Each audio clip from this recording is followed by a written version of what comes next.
6 നിലകളിൽ കണ്ണഞ്ചിപ്പിക്കുന്ന കൂറ്റൻ മന്ദിരം. പുറത്തുനിന്ന് നോക്കിയാൽ 5 നക്ഷത്ര ഹോട്ടലാണെന്നേ ആരും പറയുകയുള്ളൂ.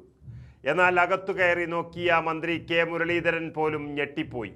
പത്തനാപുരത്തെ താലൂക്ക് ആശുപത്രി നിർമ്മാണം നേരിട്ട് കണ്ട് മന്ത്രി ചോദിച്ച ഒരൊറ്റ ചോദ്യത്തിൽ പൊളിഞ്ഞു വീണത് അന്നത്തെ പിണറായി സർക്കാരും ആരോഗ്യവകുപ്പും കെട്ടിപ്പൊക്കിയ വ്യാജ വികസനത്തിൻ്റെ തിളക്കമുള്ള ചില്ലുകൊട്ടാരമാണ്.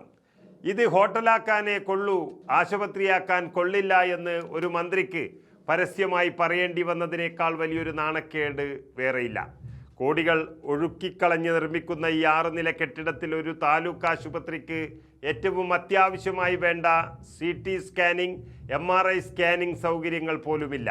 4 അത്യാധുനിക ഓപ്പറേഷൻ തിയേറ്ററുകൾ പണിതുയർത്തിയിട്ടുണ്ട്. പക്ഷേ രോഗിയുടെ ഉള്ളിൽ എന്താണെന്നറിയാനുള്ള ഒരു എക്സ്റേയോ സ്കാനിങ്ങോ ഇല്ലാതെ ഡോക്ടർമാർ എങ്ങനെ ഓപ്പറേഷൻ നടത്തുമെന്ന് ഇവർ ധരിച്ചിരുന്നത് എന്നും സംശയിക്കുന്നു. പ്രാഥമിക രോഗനിർണയ സംവിധാനങ്ങൾ പോലുമില്ലാതെ 4 തിയേറ്ററുകൾ കെട്ടിപ്പൊക്കിയത് ആരെ പറ്റിക്കാനായിരുന്നു എന്ന ചോദ്യം ഉയരുകയാണ്. താലൂക്ക് ആശുപത്രി എന്ന് പേരിട്ട് വിളിച്ച് സാധാരണക്കാരെ കൊതിപ്പിച്ച് ഒടുവിൽ ഇതൊരു വെറും ഗ്ലോറിഫൈഡ് കമ്മ്യൂണിറ്റി ഹെൽത്ത് സെൻറ്റർ ആയി തരം താഴ്ത്തപ്പെടേണ്ട ദുരവസ്ഥയിലേക്കാണ് മുൻ സർക്കാരും അവരുടെ പ്ലാനർമാരും പത്തനാപുരത്തെ ജനങ്ങളെ തള്ളിവിട്ടത്. വികസനത്തിൻ്റെ പേരിൽ നടന്ന കണ്ണ് തള്ളിക്കുന്ന ദൂർത്തിൻ്റെ കഥകൾ അവിടെയും തീരുന്നില്ല. 6 നിലകളുള്ള വലിയൊരു കെട്ടിടം പണിതിട്ട് കിടത്തി ചികിത്സിക്കാനാകെ നീക്കിവെച്ചിരിക്കുന്നത് വെറും 89 ബെഡുകൾ മാത്രം. പോരാത്തതിന് ആശുപത്രി മുഴുവൻ സെൻട്രലൈസ്ഡ് എയർ കണ്ടീഷണർ, മാസം തോറും 25 ലക്ഷത്തിലേറെ രൂപ കരണ്ട് ബില്ല് വച്ചുകൊടുക്കാൻ ഈ കെട്ടിടം എന്തെങ്കിലും റിസോർട്ടോ ഹോട്ടലോ അല്ല. പാവപ്പെട്ട രോഗികൾക്ക് മരുന്നും സൗജന്യ ചികിത്സയും നൽകാൻ പണമില്ല എന്ന് പറയുന്ന ആരോഗ്യവകുപ്പാണ് കെട്ടിടത്തിൻ്റെ കാഴ്ചാ ഭംഗിക്ക് വേണ്ടി മാസം 1/4 കോടി രൂപ വൈദ്യുതി ബില്ലിനത്തിൽ മാത്രം കത്തിച്ചു കളയാൻ പ്ലാനിട്ടത്. പക്ഷേ ഈ നാടകത്തിലെ ഏറ്റവും ഭയാനകവും രസകരവുമായ ക്ലൈമാക്സ് പുറത്തു വന്നത് അവലോകന യോഗത്തിലാണ്. നിർമ്മാണം 65% പൂർത്തിയായി കഴിഞ്ഞു. നിർമ്മാണ ഏജൻസിയായ ഇൻകൽ കോടികളുടെ പണി നടത്തിക്കഴിഞ്ഞു. എന്നാൽ അപ്പോഴാണ് യോഗത്തിൽ പങ്കെടുത്ത ആരോഗ്യവകുപ്പ് ഉദ്യോഗസ്ഥർ കൈമലർത്തുന്നത്.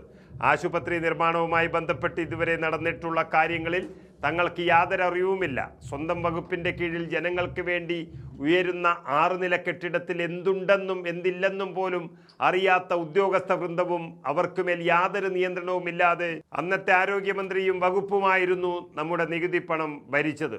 നിർമ്മാണ ഏജൻസികൾക്ക് കോൺട്രാക്റ്റും കമ്മീഷനും നൽകാൻ കാണിച്ച തിടുക്കം രോഗികൾക്ക് എന്ത് വേണമെന്ന് പ്ലാൻ ചെയ്യുന്നതിൽ കാണിച്ചിട്ടില്ല അവർ. തീർന്നില്ല, സുരക്ഷയുടെ കാര്യത്തിലും കടുത്ത അനാസ്ഥയാണ് കാട്ടിയത്. തൊട്ടടുത്തുകൂടെ ഒഴുകുന്ന കല്ലടയാറിൻ്റെ തീരം ഇടിഞ്ഞു താഴുമ്പോഴും കോടികൾ മുടക്കി പണിയുന്ന ആശുപത്രി കെട്ടിടം നാളെ ആറ്റിലേക്ക് ഒലിച്ചു പോകുമോ എന്ന് ചിന്തിക്കാൻ പോലും ആരും തയ്യാറായില്ല. ഒരു സംരക്ഷണ ഭിത്തി നിർമ്മിക്കാനുള്ള പ്ലാൻ പോലും ഈ മഹാപദ്ധതിയിൽ ഉൾപ്പെടുത്തിയിരുന്നില്ല എന്നത് അവിശ്വസനീയമാണ്.